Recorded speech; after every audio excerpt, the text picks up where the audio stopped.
Hey there, it's Dusty Thunder with yet another Reddit story for you. This one comes from AITA and is titled, Am I the Astronaut for Telling My Mother-in-Law That I Don't Want Her Here Because My Baby Hates Her? 26 female. I've been with my husband since we were 14 and we just had a baby 10 months ago. I have always gotten along with my mother-in-law. She's a very sweet woman who would literally take the shirt off her back to make sure I'm okay. I love this woman tremendously. But for whatever reason, every single time she has come over to see the baby, my daughter screams bloody murder the entire time she's here. She doesn't do this with anyone else, but literally the second my mother-in-law walks through the door and my daughter sees her, she is in my ear screaming, hyperventilating, and inconsolable. It's literally been like this since she was born. My mother-in-law first visited when she was 4 days old, and it was the same thing then. We have never been super cautious about having people over to see our daughter, but like I said, she's not like that with anyone else. Like some people, she just doesn't want touching her, but she never cries. My mother-in-law is the polar opposite. She has been able to successfully hold her once without her screaming, but it was when she was holding her face away from her, and my husband was entertaining her to keep her distracted. My mother-in-law comes over once a week, and honestly, I've just started completely dreading her coming here at all because I'm not kidding. My daughter screams the entire time, and sometimes my mother-in-law doesn't leave for a couple of hours. It's not fun for anyone involved. Well, she came here yesterday and my husband is starting to get irritated by the fact that our daughter refuses to warm up to his mother because she's been a huge part of our lives. So he suggested that she start coming here more often than she already does now to basically attempt to force the bond. I personally know it doesn't work like that. I mean, if the bond was going to happen right now, it would have already. She simply does not like my mother-in-law. I thought maybe it was the perfume my mother-in-law wore, so she stopped wearing the perfume, but that did nothing. I told her not to wear her jewelry to see if that helped, but again, that did nothing. I've even had her put her hair up, thinking my daughter was getting overwhelmed with not being able to see her face completely, and actually, that made it worse. I told her to stop baby talking to her, because she has a very high-pitched baby talk voice, but her normal voice didn't calm the baby either. And honestly, I've exhausted and fed up with trying.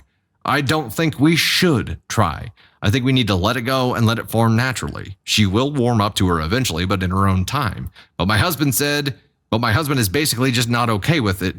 All because my mom came here to see us for the first time last month. She lives in the UK and is traveling is hard to the US for her, and our daughter immediately loved her and didn't want her to set her down. So my husband felt slighted about it.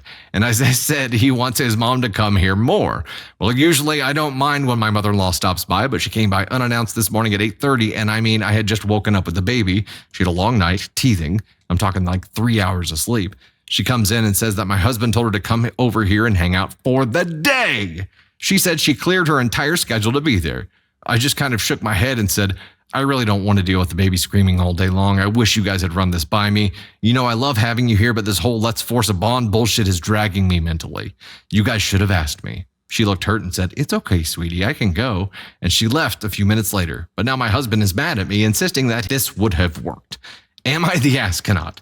Top comment here, despite whatever the initial cry reaction to grandma was caused by, now it's probably happening because OP and or her husband are stressed out every time grandma comes, expecting another upsetting reaction. I feel bad for grandma. That'd be hard, being told, sorry, your granddaughter hates you, so you can't visit anymore. And it sounds like grandma has tried everything she can think of to try and fix it. If it's stressing OP out, then the baby is picking up on that. And it sounds like dad should have made an effort because it's his mom to do specific things that the baby loves with grandma around. Make that association that bath time or whatever the favorite thing is something grandma is part of. So favorite thing and grandma are linked. We had this baby. Navy Thunder was this. And it was super frustrating. I can tell you, I mean, there could be something that we don't know about, but I can tell you with 99.999% certainty based on experience here, you are making this worse, OP. And if you do what you're talking about doing right now, and you let it, you have mother-in-law not come over because your child does not like her, your 10-month-old just doesn't like her, the precedent you are setting for this child is not a great one, because anytime they don't like to do something, they know they're just going to scream every time. And then eventually, that thing will go away. Brushing teeth, brushing hair, getting a diaper changed, going to sleep, anything they don't like, scream. It may take 10 months. It'll go away.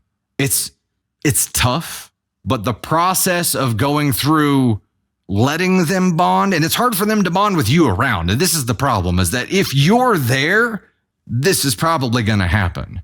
You've got to let them bond one-on-one for this to work. I'm not a professional child psychologist or anything, but we've gone through this. We've lived this, and it was difficult as hell. And kids can be incredibly stubborn, but they will figure it out. They will work it out. They will create a bond. And mother-in-law here, who's like the nicest grandma on the planet, handles this with all the grace of a freaking angel, just like obviously hasn't done anything to make this child react that way because it started at 4 days old. It's whatever automatic reaction there was is still happening. And yeah, they're feeding off of your stress. The baby is feeding off of your stress right now because you're anticipating it. So you're already worked up, and they can feel that. They can definitely feel that. And you wanting to give up, you're going to regret. You would you would deeply regret doing this.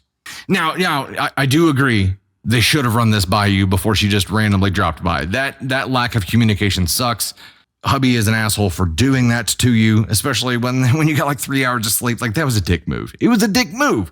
However, if you were to say, Grandma, we don't want you here because my baby hates you, and tell her to just stop coming over and not have your child get used to her being around and not break the barrier for whatever is causing this right now, you will regret it. And if you do the work right now, the pain that you're going to experience to make this happen is going to be great, but it's going to be finite. You're going to go through a limited amount of pain. You've already endured more pain than you're going to go through making this happen. But she's not going to bond with you guys around, because she's always going to have you as a backup. She can cry because she thinks you're going to hand her over and leave. She can cry to come back into your arms. She can cry and grandma ends up leaving eventually, being shooed away because mom can't deal with crying. Like, it's a dangerous precedent. Yeah, and Navy did this to both of our moms who there was no reason for it. Navy was just, she was a mommy and daddy's girl, it still is, but kids prefer their parents, obviously. Navy did this hardcore. Like, you would have thought something was wrong. She's just stubborn and reacts wildly. And we pushed through it and did the work. And she loves spending time with her grandmas one-on-one now. Loves it and does it multiple times per week. And it's amazing. Getting through this and letting them bond one-on-one without you around, which it does not sound like you have attempted yet, is step one. And you have to be consistent with it. You have to commit to getting through that.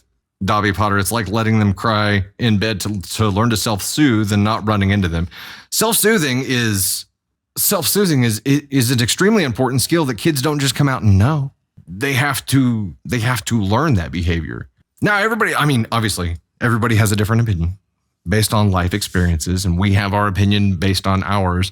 And our experience with Navy gave us, I think, a filter with a lot of context, a lot of similar context to be able to see the situation through. And I can tell you from our experience, when you commit to letting them bond one-on-one, that's when you'll start to see an improvement here. And it will be painful. The first few times are going to be extremely painful, but it will get better. So the question, am I the astronaut for telling my mother-in-law that I don't want her here because my baby hates her? Yeah, I think you're probably an asshole for that. How big an asshole is you? Yeah, this is one of those things where I understand the stress that you're going through, and it's not something that I understand why you're making the decisions that you're making. I can tell you though that this is something that you should do differently. I don't think you're an asshole for this. I just think it's something that you should do differently. There are other options here, and I think if you look at the long term here, you're taking the morphine approach. Your morphine approach right now is what can make my pain go away quickly, because my pain is associated with her crying, right? You're choosing to for the short term eliminate your pain. You're going to have to start thinking long term here. Think about long term pain and start a plan to put that to bed.